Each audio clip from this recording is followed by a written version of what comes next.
We often think that our memory serves us best, but when retracing the events of the past, it's quite possible that what we remember is not completely accurate. Depending on the situation, what we were feeling at the time of memory, a slew of other factors can affect what we remember.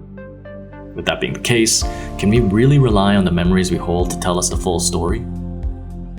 This hiccup in the accuracy of our episodic memories is due to a cognitive bias known as the misinformation effect.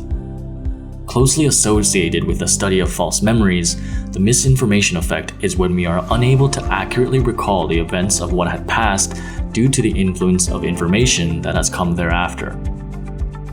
The discovery of the misinformation effect has revealed real flaws in our memory, placing concern on the reliability and accuracy of eyewitness testimonies, among other things.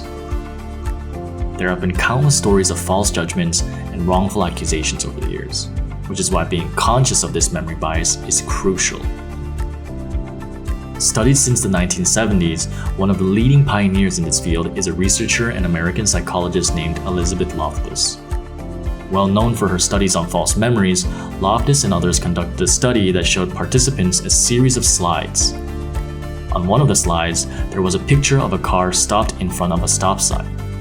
Later, Loftus and researchers gave some of the participants misinformed descriptions of the slides, stating that there was a yield sign instead.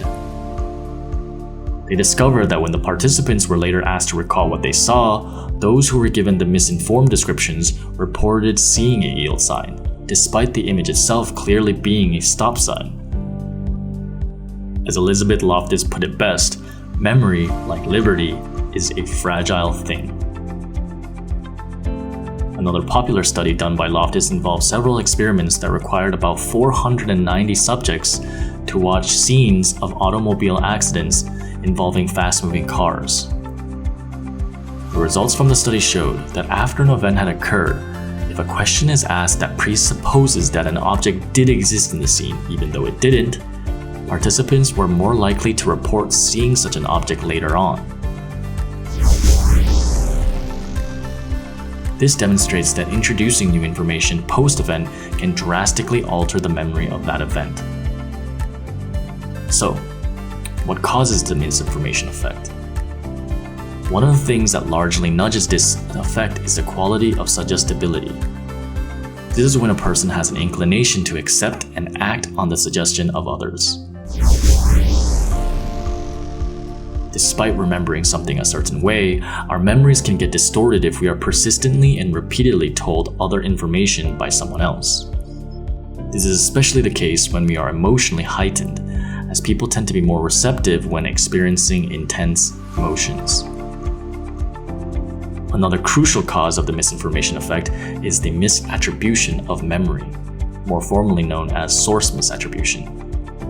This is when we incorrectly identify the origin of a specific memory, perhaps pulling from somewhere else. When we lack a sense of self-awareness and do not pay attention to how our judgments are influenced during the time of retrieval, we may falsely attribute memories, thus leading to misinformation. In addition, misinformation is also an example of what is called retroactive interference. The interference theory specifically refers to a process in learning where the memory cemented in a long-term memory cannot be retrieved in the short term, due to the two systems interfering with one another. The idea behind retroactive interference is that new information that comes into the memory later interferes with previously encoded information, thus creating a skewed picture of what happened. The misinformation effect is everywhere. So how do we avoid it? Beyond the studies mentioned earlier, we see it with fake news that runs rampant on social media. Even if a story is false or inaccurate, most people won't take the time to dig deeper, relying on what they see at face value. Moreover, other cognitive biases such as authority bias can play effect, making us trust people that we deem as having some sort of authority, regardless of if they know what they're talking about.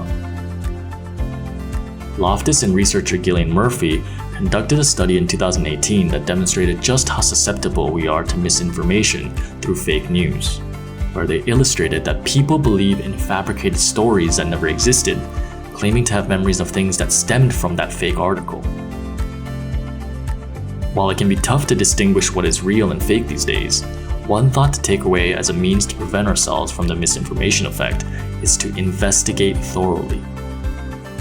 Moreover, when we are asked questions about our recollection of events, it's important to have an investigative interview process that asks open-ended questions instead of leading ones.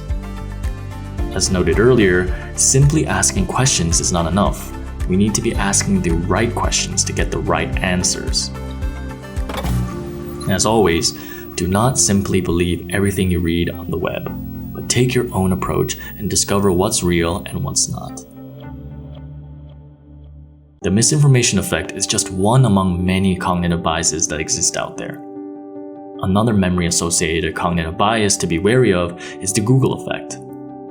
To understand more about how digital devices and search engines like Google might be making our memory worse, watch the video on to the left. And to learn more about cognitive biases, hit that playlist to the right and subscribe for more content like this.